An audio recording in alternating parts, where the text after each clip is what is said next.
Saviez-vous que derrière le nom mondialement connu de Louis Vuitton ne se cache pas qu'une marque de luxe, mais également l'histoire incroyable d'un homme? D'où vient-il et comment s'est-il démarqué de sa concurrence de l'époque pour fonder ce qui est aujourd'hui un groupe à plus de 79 milliards d'euros de chiffre d'affaires?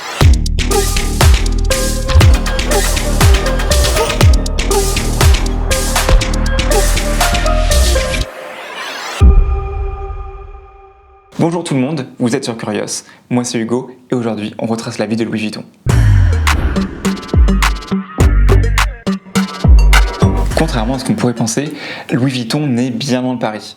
Il naît en 1821 dans un petit village du Jura, dans une famille de meuniers. Comme vous l'imaginez, la vie moulin était très rude, donc à seulement 14 ans, Louis décide de quitter le domicile familial. Donc il prend un petit baluchon, des sabots de bois et il part en direction de Paris, qui est à quand même plus de 400 km. Donc il va s'arrêter en fait de ville en ville, tout simplement pour manger, pour trouver où dormir, en échange de plusieurs services. Sur la route, il trouve un vieil homme, cet homme est menuisier, lui va s'arrêter et passer plusieurs mois chez ce vieil homme qui a besoin du coup d'aide et de main d'œuvre, et le vieil homme va vraiment lui apprendre tout ce qu'il sait. Après plusieurs mois, Louis décide quand même de repartir vers son but premier. C'est donc en 1837 que Louis atteint finalement Paris, soit donc 2 ans après avoir quitté le Jura. Il faut s'imaginer que là on est dans le Paris au début du 19e siècle.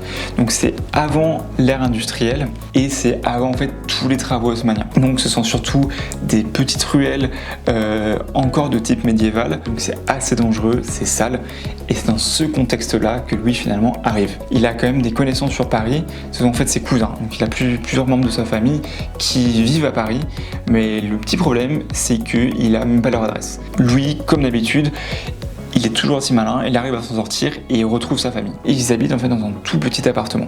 Ils acceptent de l'héberger, mais ça reste quand même très temporaire. Donc Louis a besoin de trouver un travail et d'être rapidement indépendant. Donc il a un de ses cousins qui est emballeur.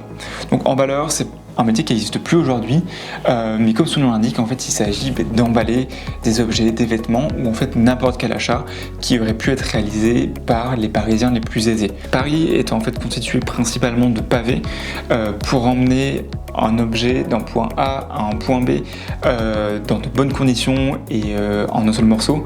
Donc il y avait vraiment besoin de professionnels. Donc c'est à ce métier-là que Louis va s'essayer. Avec ces quelques expériences qu'il a eues comme menuisier, ça va quand même pas mal l'aider. Donc avec quelques planches de bois et des clous, il commence à se mettre dans les rues commerçantes, notamment en fait la rue du Faubourg Saint-Honoré. Mais donc Louis, toujours aussi malin, avec un petit coup d'avance, il arrive à repérer très rapidement l'emballeur le plus renommé du quartier. Il a sa propre boutique, il y a plusieurs ouvriers qui travaillent pour lui et il prend en fait les clients les plus riches et les plus connus de Paris. Il s'agit de Maréchal. Donc ce nom est assez important parce que Maréchal, c'est quelqu'un qui va marquer un tournant dans la vie de Louis. Avec toujours la même ambition, Louis souhaite travailler pour les meilleurs. Donc il arrive à convaincre Maréchal de le prendre pour un essai. Donc au bout de quelques jours, c'est concluant et plus les semaines passent, plus Louis devient à l'aise jusqu'à devenir même le meilleur ouvrier de la boutique. Il a appris à regarder les objets, comprendre leur forme, leur matière, l'itinéraire qu'ils prennent, le temps qu'ils vont passer dans les transports pour toujours proposer un emballage de qualité parfaitement adapté à l'objet qui lui est confié. Donc Maréchal détecte son fort potentiel et le prend sous son aile. Il lui permet de s'installer dans le petit local qui est juste derrière la boutique. Il va même lui apprendre tous ses secrets de fabrication, lui apprendre également à lire, à écrire et à compter. Comme vous l'aurez compris, la rencontre entre Maréchal et Louis a vraiment marqué un tournant, mais selon moi c'est encore une autre personne qui va complètement la bouleverser et rester un allié pour toute la vie en fait de Louis. Donc je parle là en fait de Eugénie de Montijo, aussi connue sous son nom complet María Eugenia Ignacia Agustina de Palafox Portocarrero de Guzmán y Kirkpatrick. Donc pour mon bien et pour tout simplement la durée de cette vidéo, nous allons utiliser systématiquement le diminutif à partir de maintenant. Donc Eugénie de Montijo, comme tous les riches parisiens, elle fait appel à Maréchal pour ses services d'emballeur. Donc un jour, en vue d'un voyage, elle demande à Maréchal d'envoyer un de ses ouvriers pour préparer ses bagages. Donc c'est Louis qui est envoyé et Eugénie étant vraiment très bavarde, elle se lie rapidement d'amitié avec Louis et ne finit par ne demander plus que lui pour tous ses voyages. Donc au fil du temps s'installe une complicité entre Eugénie et Louis Et Eugénie va jusqu'à proposer à Louis de se mettre à son compte et de commencer à chaque mois acheter plusieurs outils avec ce qui reste de son salaire pour commencer à se constituer le nécessaire et un jour ouvrir sa propre boutique. Eugénie, elle de son côté, rencontre Louis-Napoléon Bonaparte, qui n'est autre que le neveu de Napoléon Ier, à l'époque président de la République française. Ils finissent par se marier et Eugénie devient l'impératrice des Français. Entre-temps, Louis-Napoléon a fait un coup d'état et est devenu empereur. Au passage, si vous aimez cette vidéo, autant que moi j'ai apprécié l'écrire, surtout n'hésitez pas à me lâcher un petit pouce bleu, ça me fait plaisir et puis surtout ça me permet de savoir quel type de contenu vous appréciez.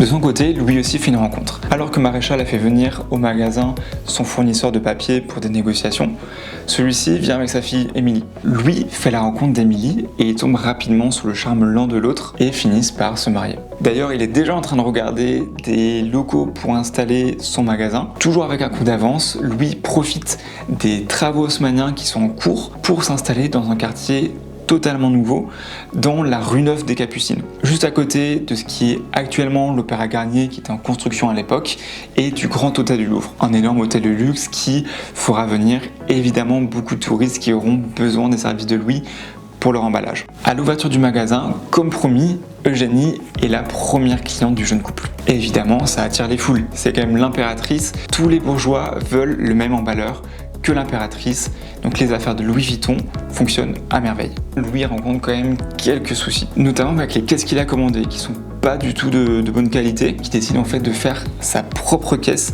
à la hauteur de ses propres exigences. Donc il va utiliser du bois de peuplier qui est assez compliqué à travailler mais qui a l'avantage d'être léger et souple, qui va ensuite recouvrir aussi bien à l'intérieur qu'à l'extérieur d'une toile pour un maximum d'étanchéité et renforcer avec du métal.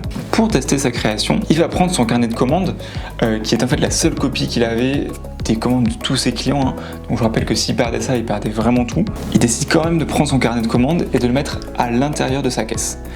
Il asperge d'eau, il ouvre sa caisse et en ressort un carnet de commandes totalement sec. Donc le résultat est évidemment complètement satisfaisant. Il a la caisse la plus innovante du marché. Ça va être une réussite phénoménale. Cependant, il décide de ne pas s'en contenter et de continuer à innover. Donc les affaires de Louis marchent du tonnerre et il a besoin en fait d'ateliers plus grands pour continuer à confectionner toutes les malles qu'on lui demande. Donc il trouve un terrain à l'extérieur de Paris, dans la ville d'Asnières. Donc c'est d'ailleurs un atelier qui est encore en fonction aujourd'hui. Et donc pour sa nouvelle création, ce qu'il va faire, c'est faire une malle qui va être complètement plate. Ça peut sembler assez logique aujourd'hui, mais à l'époque, toutes les malles étaient tout le temps bombées. Et donc Louis va avoir l'idée d'en faire une complètement plate.